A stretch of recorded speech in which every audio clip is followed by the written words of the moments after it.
keeps retreating, but you can see me get enough. Let my love open the door. Let my love open the door. Let my love open the door to your heart. Good afternoon and welcome to Love from the Hips 4th show. I am spiritual hypnotherapist, master esthetician, and your host, Sakura Sutter. This show airs every Wednesday from 2 p.m. to 3 p.m. here on Alternative Talk Radio and is unlike anything you have ever heard. Love from the Hip was created to help others to help themselves or love themselves again. On this show, you may hear me follow up with people who have used hypnotherapy to improve their lives or to overcome issues that have thrown up roadblocks in their lives. I will also spotlight people from around the world who are helping others in their own unique way. Together, we can all make a difference, and it starts with love. Love from the hip. So let's get our collective journey started with today's edition of Love from the Hip. With summer here and love in the air, what better topic could there be for today than a romance novel, specifically Lady in Waiting? On today's show, I will be interviewing author Marie Tremayne on her fantastic first book. But before I do so, I want to tell you about how Marie Tremayne and I know each other. Marie and I met in 2005. I actually dated her twin brother. After we decided it was best to go our separate ways, Marie asked, or rather she told her brother, that she would not part ways with me. And instead, her and I became very close friends. Our daughters, only 7 months apart, also became close friends. Marie was always that positive friend. When I met her, I was still going through a divorce, which became so ugly it went to trial. Marie was that friend that helped me to see the silver linings when all seemed so dark. I will let her share her story and how she became a writer, but I will say that although she was not a published author when I met her, and although we discussed our children more than literary works, she introduced me to the first book to put me on my spiritual path to today. And sitting with her right here, right now, she may not even remember, but it was a book that definitely made a dent in my life. I remember when she handed me this book. I may have been complaining about my divorce, my life, or the world around me, and she said to me, "Hey, this may really help you." It almost felt a little bit like she was letting me in on a secret. The book she handed to me was Wealth Beyond Reason by Bob Doyle. And for those of you unfamiliar with this book, it is all about the law of attraction. What it is, how it works, how to use it, etc. This book helped me to create my own silver linings and the life I wanted. It was the first of many books that I would read to help steer my spiritual path and develop my compassionate point of view on life and the world around me. Ironically, she is sitting here across from me now, a published author, with a dream that she had always told me she had, but now it is tangible, and it is in front of her, literally. Her book is on the table. If that isn't proof enough that you can create the life you want and make your dreams come true, I don't know what is. We are going to take a quick break, but when we come back, we will jump right in with author Marie Tremayne.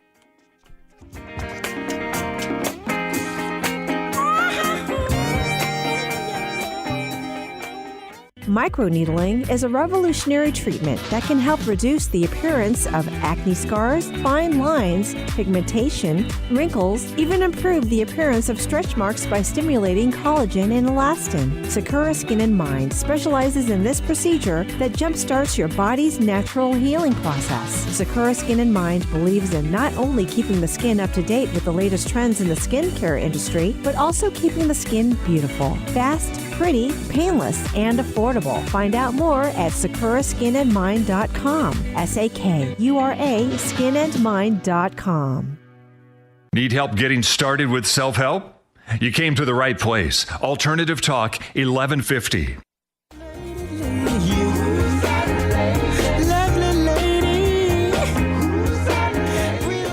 Welcome back to Love from the Hip. I am spiritual hypnotherapist, master esthetician, and your host, Sakura Sutter.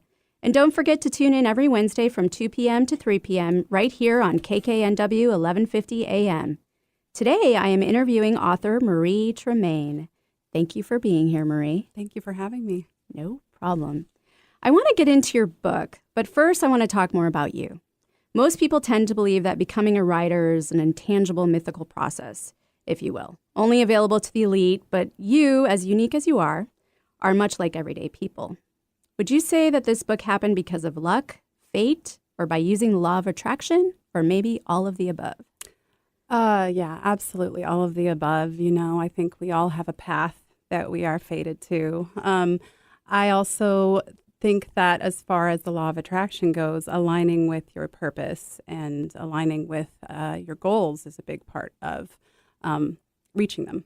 And then as far as luck, I found that my luck increased the more I put myself out there and networked with all these amazing people, and just sort of forced myself to deal with the stomach pain of meeting all of the people and saying the things that made me really nervous and scared, because I'm actually an introvert at heart, as you know. Yes, I do know that. Yeah, that's difficult. Yeah, coming out of your shell in order to be seen, right? Exactly. Right.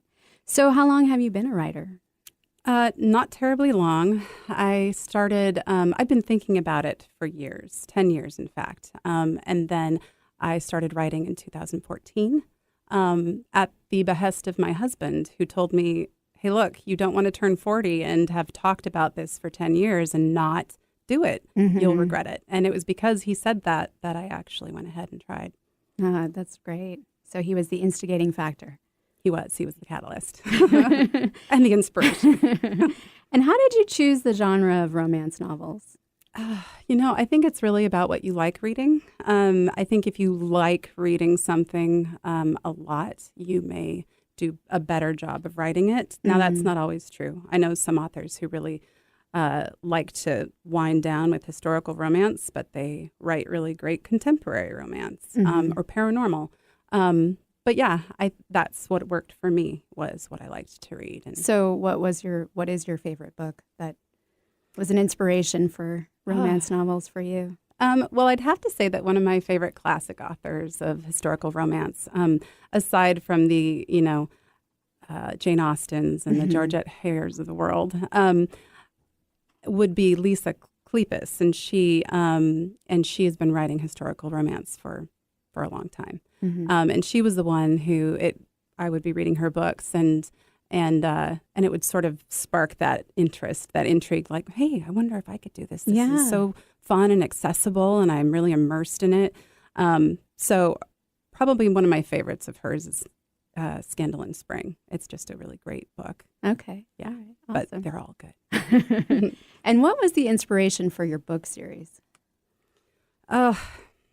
That's also a really good question. I don't know where I got this idea. Really, it just kind of popped up over 10 years. My book is sort of an upstairs, downstairs, Downton Abbey style story with a missing persons twist. So it's a lot of things. Yeah. And it was an idea in my head before Downton Abbey even came out, although nobody was more excited than I was when Downton Abbey came out. So I really can't tell you. I think it just was a mashup in my head of things I liked to read. I was interested in. And how many books are in this series? This series is The Reluctant Brides, and there are 3 Reluctant Brides in the series. And this is part of Avon HarperCollins. That's right. And can you explain for listeners what Avon is, and maybe those that don't read romance novels? Yeah, absolutely. So Avon is the romance imprint of HarperCollins, and I'm one of their newer authors, and they are known across the genre as kind of being it for historical romance. So it was a great honor. I feel very fortunate to have landed with them. And how did you land with them? Okay. So first, when I finished my manuscript, which was 10 years in the making, I finished it and then I pitched it to agents. And then I secured an agent, and she's wonderful. And then you start the process of pitching to publishing houses, which takes time. That's one thing to remember about traditional publishing, is it just takes time. Yeah. We submitted to 9 publishing houses. 8 of them rejected me. Oh, wow. To the point where my agent said, you may want to think about trying something else, like historical fiction or maybe Scottish Highlander romance. Yeah. And I was considering it, sadly. Yeah. But But then she flew to New York because she's based out of California, and she walked into Avon and she's, smacked the manuscript down on the editor's desk and said, "If you haven't read this yet, you should. I love it, and I think you will too." And thankfully for me, they did. Yeah. And so that's how it happened. So she was, very persistent. She was. Yeah. She's wonderful. And is she a local agent? She's based out of California, Okay. in the San Diego area. Yeah, her name is Kevin Lyon. So it's pretty common that you can have an agent that's not local to where you're at as a writer. I think it would be strange if you did have an agent that was local. A lot of them are based out of other places and often New York. So, Okay.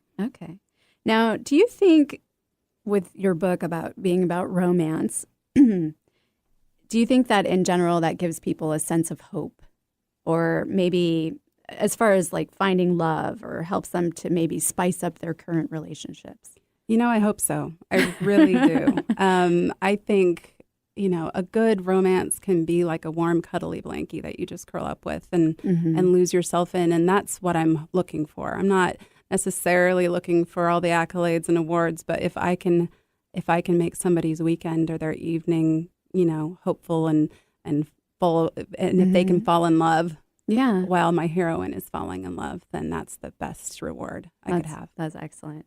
Now, do you think that it's kind of spanned out? I know it's mostly women readers, correct? For romance novels. I mean, do you think that more and more men are kind of taking to romance, or not so much? I think it's always going to be kind of a female-dominated readership, and that's fine, although there are more and more male authors that I'm meeting. Okay. There are authors of male romance, LGBT romance, it's spanning a broad range nowadays. But I feel like in general, it will always be sort of mostly women. Mostly women, yeah. Okay.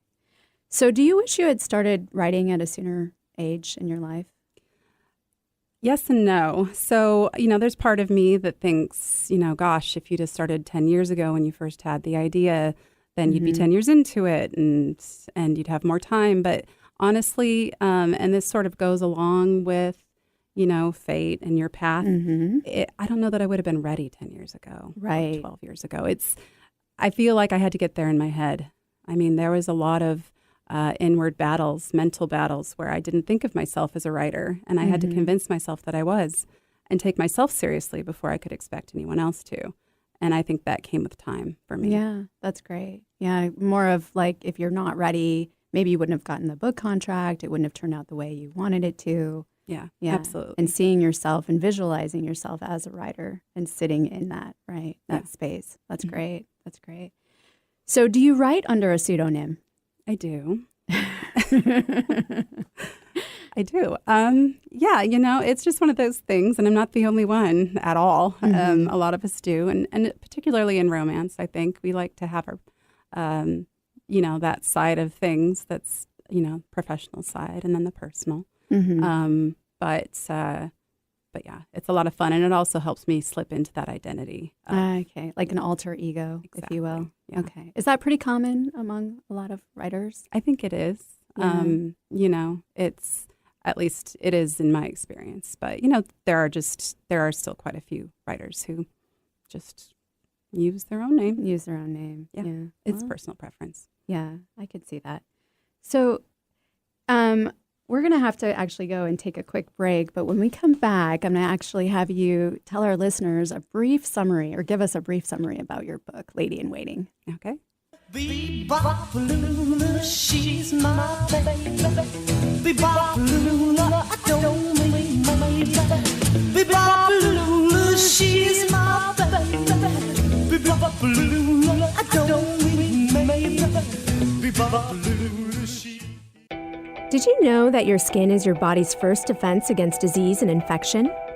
Briotech knows and has developed their topical skin spray to enhance your skin's natural healing responses and defenses. Briotech is all about providing its customers products that help promote skin wellness. Briotech topical skin spray is a light misting spray free of added fragrance, oil, alcohol, and parabens. All this protection without clogging your pores. It's a must addition to your all-around daily skincare regimen. Try Briotech. a collection of sprayers from 2 ounces to 8 ounces. With this bundle, you can have BrioTech topical skin spray wherever life takes you. All natural and safe to use from head to toe. Irritations, redness, post-procedure sensitivities? Get BrioTech topical skin spray today. Years in the making, doctor recommended, and available through Amazon. Learn more at briotechusa.com. That's BRIOTECHUSA.com. Support your skin at briotechusa.com. If you're planning on building a home or a major landscaping project, you'll want the team of Stone Resources on your side. Safely, effectively, and correctly working with our unique terrain requires local knowledge and environmental care. For 21 years, Stone Resources has been making sure their customers' biggest investment is on solid ground. Trust your next earth-moving project to Stone Resources. Call 425-754-6792. That's 425-754-6792. Stone Resources. We make the earth move. And remember, if you need dirt or have dirt to get rid of, you can call on us. 425-754-6792.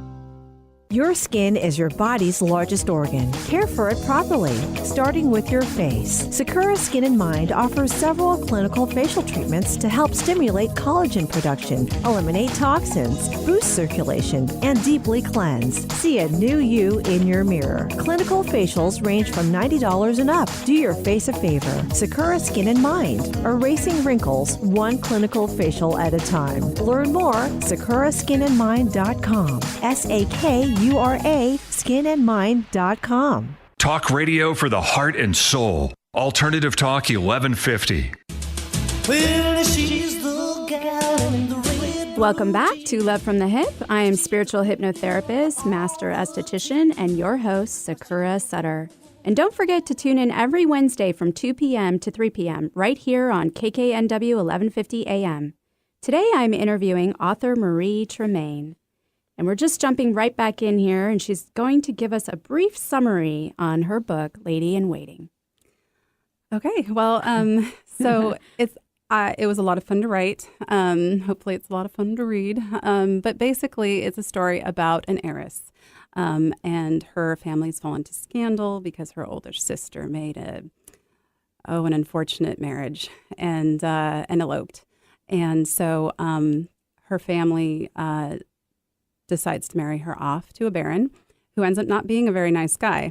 Mm-hmm. And in desperation, she hops out the window of her bedroom on the eve of her wedding and seeks employment as a housemaid in a reclusive earl's country estate. Mm-hmm.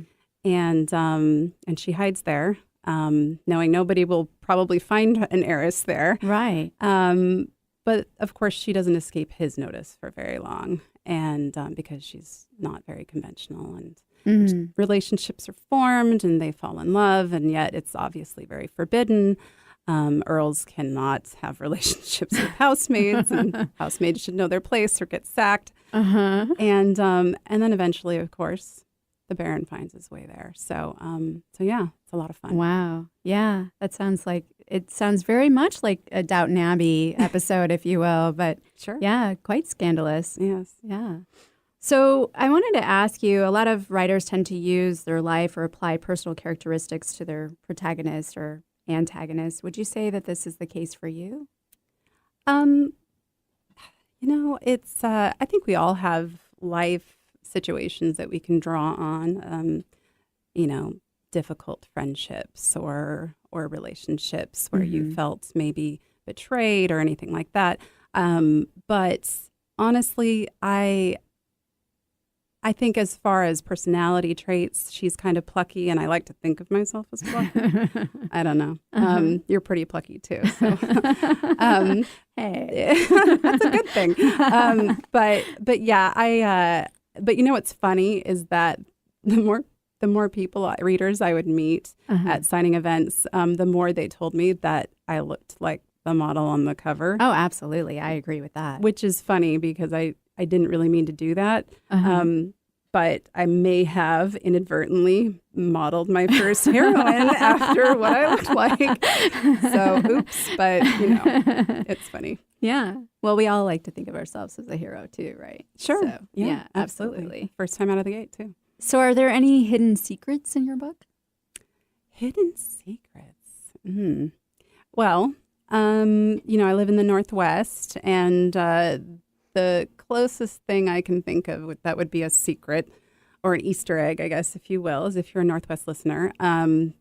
My heroes and some characters do tend to be named after some of the more resplendent sounding Seattle street names. Ah, really? Yeah. Driving around town. Oh, that's a nice one, How interesting. Yeah. Huh. Okay. All right. So aside from researching street names in Seattle, did you have to do any other research when writing this book? Oh, yes, absolutely. In fact, even though I wasn't writing for those 10 years, I was researching. I was checking out books from the library on, domestic servants in England in Victorian times. I was, researching online about, the aristocracy and how things worked. I had read a lot of Victorian literature in college, so I wasn't altogether unfamiliar with the time, but you can always do more research. Oh, absolutely. Yeah. And I would imagine that there's probably way more of that timepiece or time era now, way more books written about that time era than before. Absolutely. When you were in high school and I was in high school. Yes. Yeah. Yes. It's great. Okay. So what is your method to writing, or do you have one? Is there a method to your madness? Well, there's definitely madness. But so there's kind of a joke among writers. There's plotters and there's pantsers, like by the seat of your pants. Ah. And I like to think that I'm a hybrid of the two. We are in Seattle, so I guess you can be a hybrid. That's right. I can be whatever I want.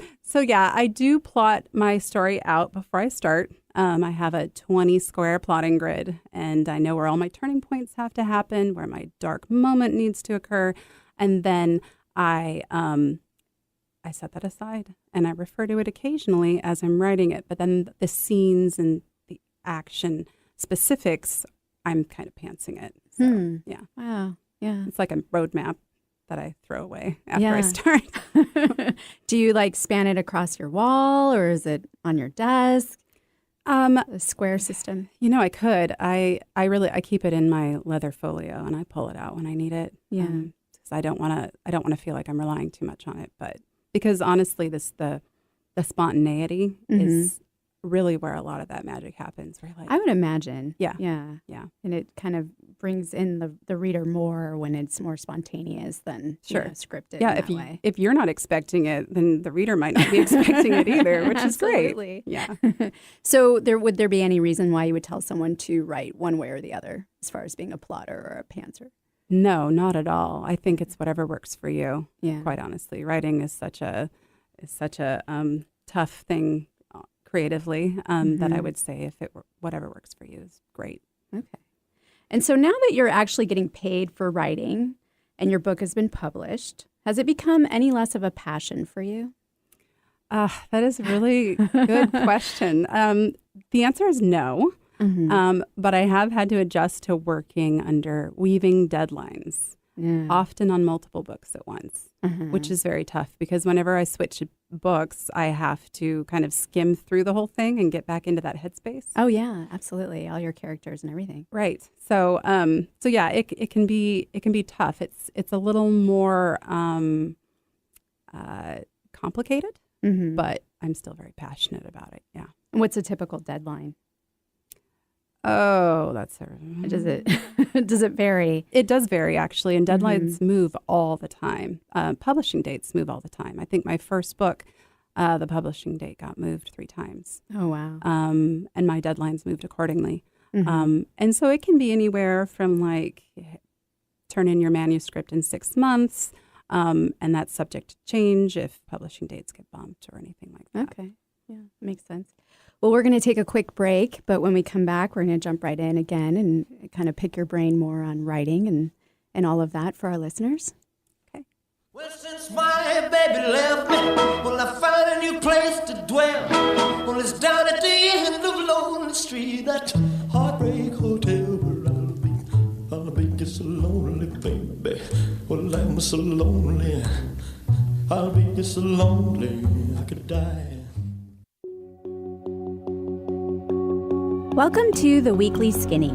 In this segment, I will be discussing the latest skincare trends, as well as skincare tips and other information that may be helpful to you and keeping your skin beautiful. Today, I would like to talk about the ever-famous vampire facial, coined by Kim Kardashian in 2013. The vampire facial, or more commonly known now as the PRP facial, is a pretty serious anti-aging treatment involving microneedling. The way it works is, the client comes in and has their blood drawn from their arm by a doctor or PA. Then their blood is spun in a centrifuge, separating the platelets and plasma from the red blood cells. The plasma, which is similar in texture and color to egg yolk, is then applied by a skincare professional all over the face, neck, and maybe even the décolleté. Then the skincare professional, i.e. me, uses a microneedling device to create tiny micropathways on the skin so that the plasma or PRP can seep in. These micropathways or microchannels create acute trauma, which causes your skin to create collagen and elastin. The PRP or plasma has an amazing anti-aging effect as well as a healing effect. One PRP facial has been said to have better results than one CO2 laser or Fraxel treatment because unlike these harsh laser treatments, healthy skin is not harmed and downtime is minimal. Not to mention, a PRP facial is less expensive. The going rate is anywhere from $800 to $1,600 per treatment. The client leaves with a bit of a bloody appearance, but this is not from the PRP, but instead from the depth of the needles, which is most beneficial at pinpoint bleeding in the skin. It is a mini facelift for the skin, addressing fine lines, wrinkles, pigmentation, pore size, and texture. If you are interested in more information or would like to schedule your PRP facial, you can email me at sakura@sakuraskinandmind.com or call 206-730-7429. Peach fuzz is great if it's on a peach. Let Sakura Skin and Mind remove unsightly hair with dermaplaning. Although its primary purpose is to remove layers of dead skin, it's just one of the added benefits, leaving your skin baby smooth, safe, effective, fast, and affordable. What a concept! Sakura Skin and Mind wants you to look your very best, and dermaplaning is just one tool in their chest. Find out about dermaplaning at sakuraskinandmind.com. SAKURA, skinandmind.com. We bring out the healthy skin and healthy way of thinking you didn't know you had. Did you know that your skin is your body's first defense against disease and infection? Briotech knows and has developed their topical skin spray to enhance your skin's natural healing responses and defenses. Briotech is all about providing its customers products that help promote skin wellness. Briotech Topical Skin Spray is a light misting spray free of added fragrance, oil, alcohol, and parabens. All this protection without clogging your pores. It's a must addition to your all-around daily skincare regimen. Try Briotech, a collection of sprayers from 2 ounces to 8 ounces. With this bundle, you can have Briotech Topical Skin Spray wherever life takes you. All natural and safe to use from head to toe. Irritations, redness, post-procedure sensitivities? Get Briotech Topical Skin Spray today. Years in the making, doctor recommended, and available through Amazon. Learn more at briotechusa.com. That's BRIOTECHUSA.com. Support your skin at briotechusa.com. Multicultural, multidimensional even. Alternative Talk 1150. You still can find some room for broken. Welcome back to Love from the Hip. I am spiritual hypnotherapist, master esthetician, and your host, Sakura Sutter. And don't forget to tune in every Wednesday from 2 p.m. to 3 p.m. right here on KKNW 1150 AM. Today I'm interviewing author Marie Tremayne. And we're jumping right back into this interview. And I wanted to ask her, she was talking about deadlines before we went to our break. I want to ask, how many hours a day do you write? Or try to write? Yes, I do both. So it varies, but generally I try to write usually between the hours of 7 and 12 for sure. But those are my summer hours. So, you know, when kids are school and I'm running people around, it might shift, but usually about 5 hours a day. 5 hours a day? Yeah. Okay. And that's what I was going to ask you is I know that you're a mother and a wife, so, and you have a day job. How do you balance all of that with writing? Sometimes I don't. You do your best. You move things when you can. You try to be kind to yourself and not lose sight of the fact that, if you're so stressed out and you're not sleeping, that you're not going to be very creative either. So yeah, kindness to yourself is part of the process. But yeah, it's you have to have a schedule. You have to set I would aside imagine. time. Do you ever just blank out? Do you have writer's block? Yes, sometimes I do. And you know what you have to do? What do you have to do? You have to write anyway. And it might not be Just good. The alphabet, gets you going. Well, often actually, no. But what I might do is take a walk. Okay. Sometimes Clear going head. outside, clearing my head helps out. But sometimes you just have to write something and it may not be the most inspirational thing. But then once you're feeling it again later, you can go back and revise. And get into it. Progress. Yeah. I see. It's kind of like a writer's high, if you will. Is that the word for it, or do they give a term for that at all? There's definitely times when you're more inspired than others. Yeah. You can call that a writer's high, I suppose. But if you waited to feel that way when writing, you would never finish your book. Huh. You really just have to keep going regardless. Keep pushing through. Yeah. Yeah. So do you believe one needs to be an empath to be a good writer? I think it may depend on what you're writing. I think it helps.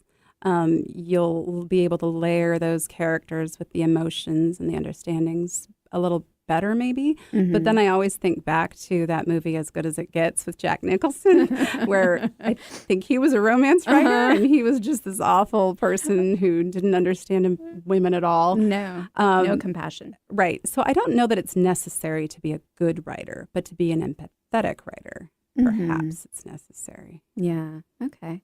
And do you think there's an element of spirituality that goes into your writing or into the process? I do. There are moments when I come up with an idea and it feels like it's not my own. I'm always very grateful for those moments, and I'm always open to receiving them. So yeah, I feel like I work in tandem with, my idea of God and the universe, and I always feel receptive to that, and it works well for me. That's great. I wonder how many writers do that and don't do that. Yeah. I think plenty of them do. And I also think there are probably some who don't. So, yeah. So when you take that time, when you said you were getting writer's block and you would go for a walk, do you ever sit and meditate too? Does that seem to help you at all? Oh, yeah, I do meditate. In fact, at the start of my journey, meditation was a large part of trying to identify as a writer. I would envision myself as a published author, and that was really big for me. I'd be driving down the street going, I am an author. I am Marie Tremayne, an author. That's amazing. Yeah, and you say it enough and you believe it, you and start you believing become it. Yeah, Exactly. Positive affirmations. That's great. Mantras. Wow. So what does the utmost literary success look like for you? To me, it's readers who look for my name when they go into a bookstore. Readers who know that they're going to have a fun, enjoyable read and maybe escape their hectic lives for 6-7 hours, or however long they stretch it out. That's success to me, is being looked for among the readership. Yeah, that's great. And how did it feel to have this book here that I'm holding in my hand? How did it feel to hold it in your hand? So it's a funny story. The first time I held an actual physical copy of my book, I was at Powell's in Oregon at the Cedar Hills Crossing location. I was doing a panel on romance and feminism, and there was a reader in she's also an author in the first row. And I had walked right by them. They were sitting on a bookshelf, and I hadn't noticed. I was so nervous. Oh, gosh. And I started talking about it and saying, well, one day I'll get to hold my book. And she got up, grabbed a copy, and handed it to me. You. And I choked up. It was emotional. Oh, wow. Wow. That's pretty impressive. Yeah. So do you, I wanted to ask you, what are 3 pieces of advice that you have for anyone else out there trying to make it as a writer? Honestly, network. But along with that, don't give up. Yeah. So I would say network, don't give up, and believe in yourself, because it's networking, meeting people, pushing through those social anxieties and doubts about yourself was crucial to meeting the right people who could put me in touch with other right people. And, not giving up is essential. You have to sit down at that computer every day and hammer out your manuscript, and you have to believe in yourself when you're doing it. I think those are probably the three biggest things I can say. Yeah, absolutely. And like you said, seeing yourself as a writer, right? Yeah. Seeing the finished product. Did you see your book before it came out? I mean, I saw it kind of an ephemeral version of it, in my head, but it wasn't the beautiful cover that I ended up getting. But yeah, you have to envision yourself as a writer. Fake it till you make it, if you will, right? Yeah, there you go. Yeah. So where are you in as far as like when your book was released? Where are you at right now? Are you doing book tours? Is your book available all over in print? Where are you at? So right now, so my first book is out. My second book will be out on October 30th. And I am a digital first author with Avon, and they do the print release usually a few weeks after that initial digital release. So my books are available. You can order the physical copy online from just about anywhere. Okay. But yeah, so second book will be out in October, and then the third book will be out early next year. Oh, wow. That's great. So you have a lot of deadlines. I have a lot of deadlines. Now, do you see yourself always writing in this genre of romance? It's so much fun. That's one thing I can say about the romance genre and romance authors and the publishers, and it's a lot of fun. We laugh, we cry, we do all sorts of things together. I was just at the Romance Writers Association of America. They have their annual conference in different locations each year. And we were just in Denver last week, and we have such a good time together. So I can't imagine leaving romance, because I enjoy writing it. I like reading it. I like the people I work with. But I have toyed with the idea of maybe branching out, maybe some historical fiction or something different. I just don't know yet. We'll see. Okay. And do you see, I mean, I know a lot of romance novels actually come into movies. I mean, are you seeing that for your book or your book series? Wouldn't that be great? Maybe I should meditate on that. It would be a lot of fun. It doesn't happen often, although I will say that Julia Quinn, who is a very famous romance author, just signed a deal with Netflix last week for one of her series, the Bridgerton series. So that's amazing, and that's great for all of us in the genre. So, absolutely. So yeah, you never know. Keep on visualizing, right? That's right. So I want to ask before we have to go, are you going to be doing any book signings in Seattle? I'm sure I will. I don't have anything quite set up yet. But I do post things on my website pretty regularly. So. And what is your website? It's marietremaine.com. Okay. And again, for the listeners, the name of your book? My first book is Lady in Waiting. And where can they grab that? You can get that either through the Avon HarperCollins websites, or you can get it at Amazon, Barnes & Noble, even Target. Yeah. Okay. And they can follow you how? I am on Facebook, Twitter, and Instagram. I'd love to see you there. Say hi. Great. Well, thank you for sharing. Thank you for having me. And go and pick out this book. This is an amazing book, Lady in Waiting. Thank you, Marie. Thank you.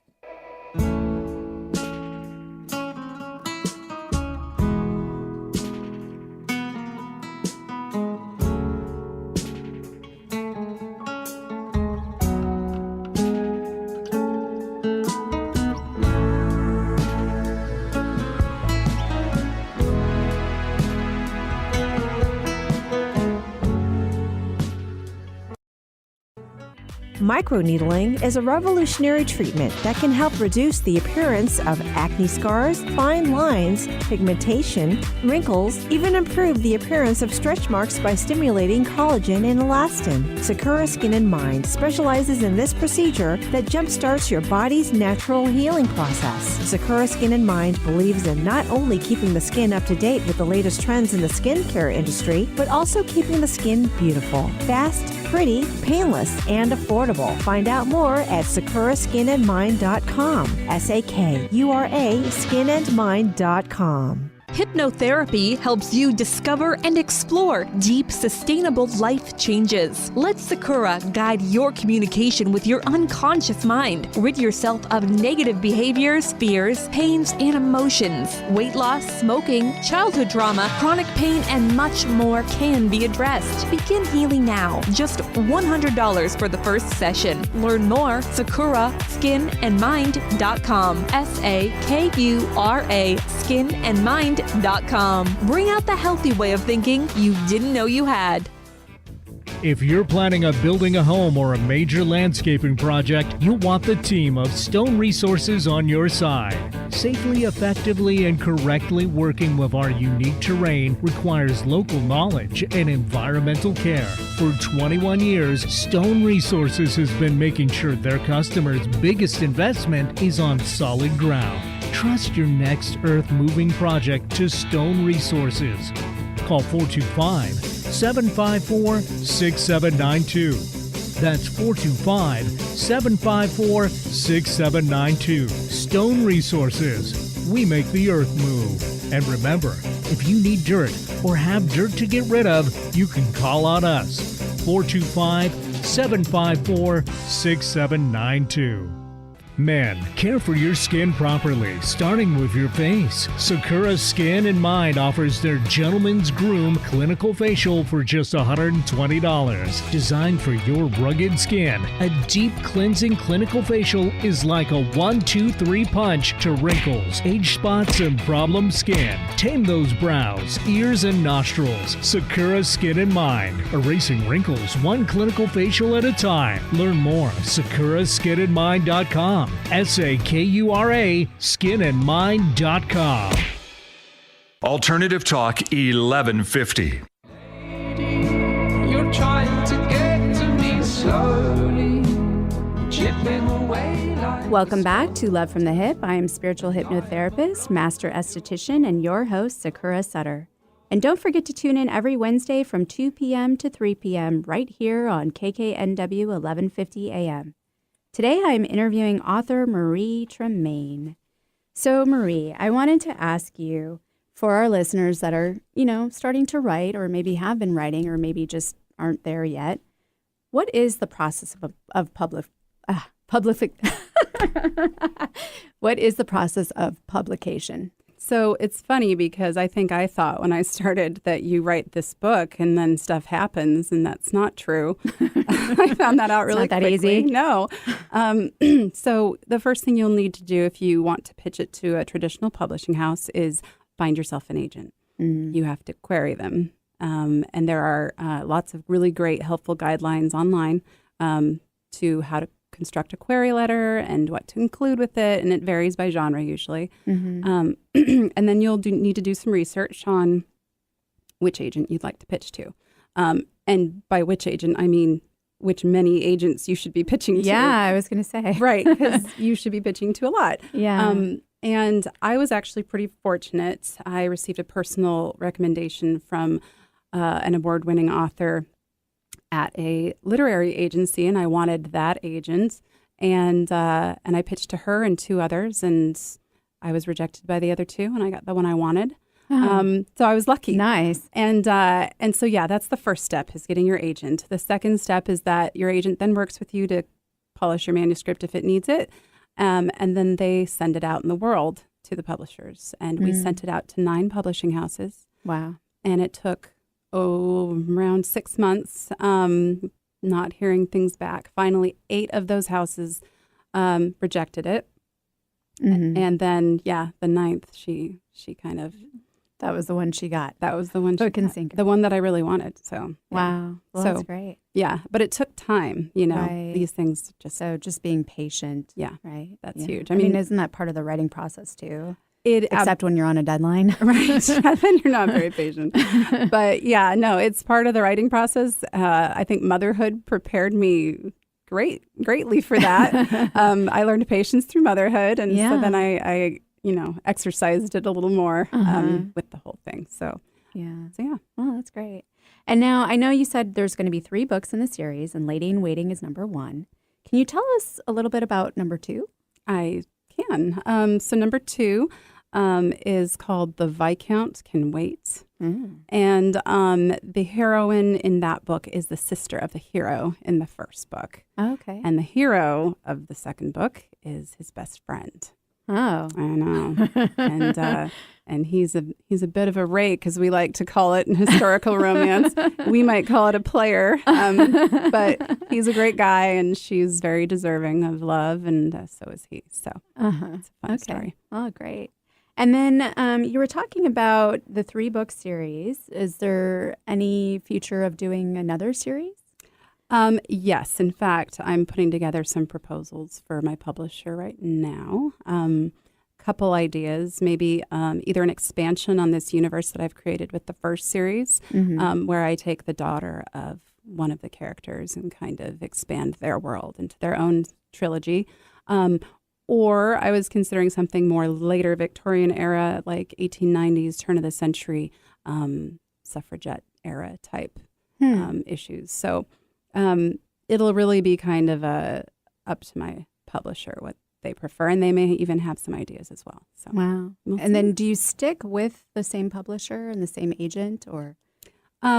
If I'm lucky, I would love to. Yeah, well, agent. Yeah, we're in this to win it, and so unless fantastic. Yeah, but it's also at will. So like, if one of us didn't feel like it was working out, but that's not going to happen. And I would love to stick with Avon as long as they'll have me. So yeah. Yeah. And now, is anyone else in your family a writer? I have some very smart people in my family that I'm not worthy of, and they're not published, but they've always been very good at writing. But no, not as an occupation, right? But yeah, but as a hobby, but as for fun, or yeah. And then what about your daughter? Is she into writing at all? Not right now. And I was taking a walk with her last night and telling her about this mother and daughter pair that I met last week in Denver, and the daughter was an aspiring writer, and the mother was so proud, and she kind of looked at me, and I went, "Don't get me wrong, it's fine if you never want to write a word." I just thought it was kind of cute, and so yeah, not right now, but you never know. Maybe inspiring to be a mother-daughter duo as far as authors go. Yeah.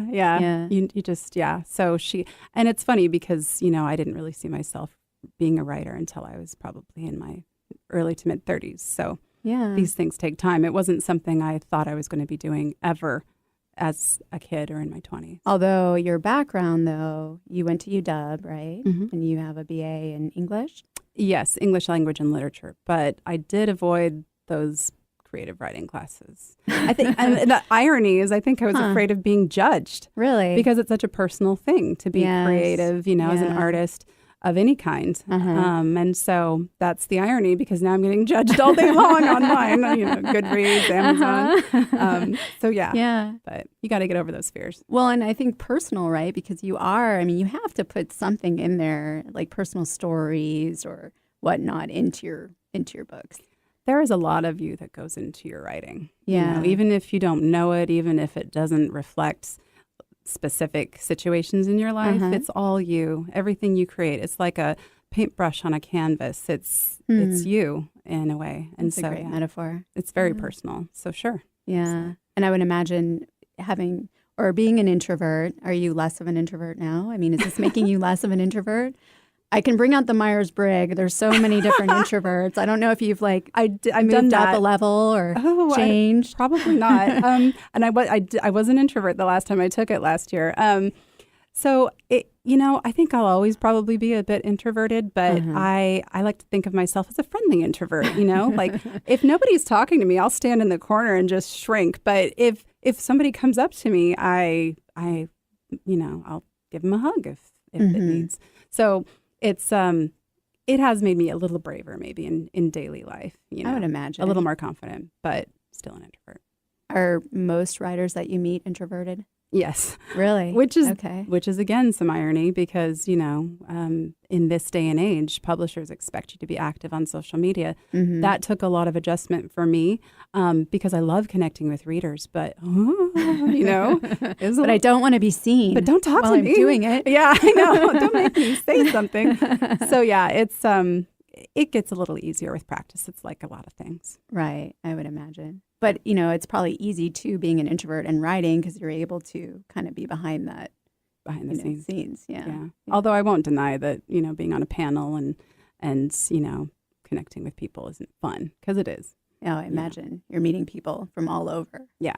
Yeah. Absolutely. Well, that's terrific. So as far as writing as a hobby, and you were saying that you didn't do creative writing when you were in college. Did you write, though, as a hobby? I mean, was that something you did as a kid or? Yes, I did. And and actually one of the things that, and learned from my mistakes, when I was in 6th grade, there was like the Academy Awards. We would all write our books and submit them. And I was up for one of the Academy Awards. And I wrote this really heavy story about this girl who lost her mother and like the family's moving on without her. And it was really dramatic. And I was so proud of it.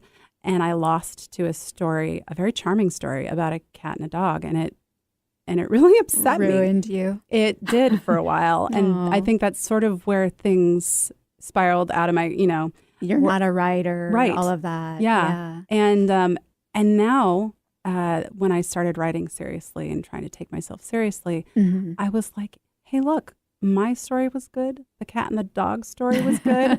It's all good. We can all be good together, right? And so, yeah. Did you regain that confidence when you were younger, or was that at a much older age? Oh no, gosh, that didn't start until after I started writing this manuscript. Oh wow, yeah, wow. It took 20 years. Okay. Yeah. Okay. And was most of your writing then, would you say, I mean, people use it as an outlet. Is it an outlet for you? I think there's something cathartic about it, having things pop out on a page that's fun to read. And maybe you're writing about something that you've gone through or, it's not that I include personal instances in my books, but like I said earlier, we can all sort of relate with these certain themes that are in these books. And so, and we all like to fall in love. Right. And so it's kind of nice because, you get to fall in love every time you write a story or read a story. And it's a lot of fun. Yeah, that sounds so magical. I like to think of it that way. Well, great. Well, that's all the time we have for today's show. But don't forget to stick around for my Get Hip segment. And I would like to thank you, Marie Tremayne, for coming on today and not only talking about your romance novel, Lady in Waiting, but also inspiring others as well. I'd also like to thank my fabulous producer, Eric, and you, the listener. You can find me at lovefromthehip.com or sakuraskinandmind.com. Also, please like me on Facebook at Love From The Hip or follow me on Instagram at Love From The Hip, and that's HYP. If you have any comments, questions, or are interested in being hypnotized on a podcast, please feel free to email me at sakura@lovefromthehip.com or call 206-730-7429. Remember to tune in next Wednesday at 2 p.m. to 3 p.m. here on KKNW 1150 AM to hear Love from the Hip and make self-love contagious. Go ahead. I dare you.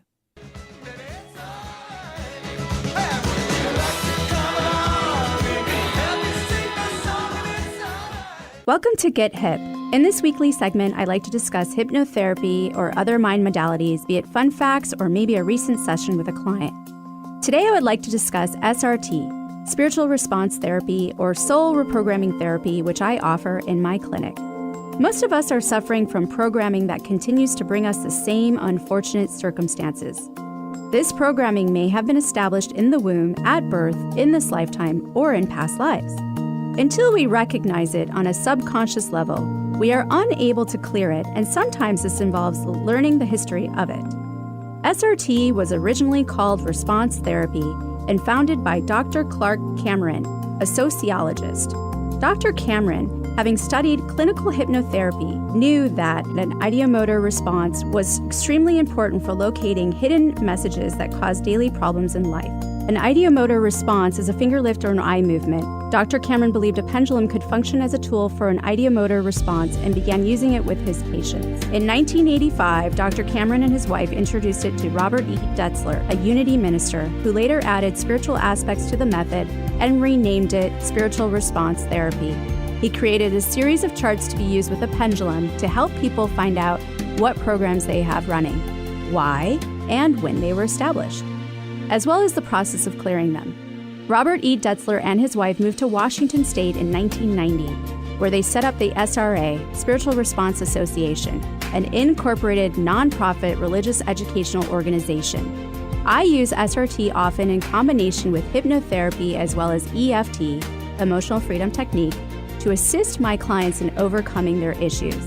Most often, I will use SRT first because it will reveal underlying programs or patterns that are contributing to the issue the client is having, and they may not even be aware of it. If you would like to learn more about SRT or would like to schedule an appointment, you can do so at sakura@sakuraskinandmind.com or call 206-730-7429.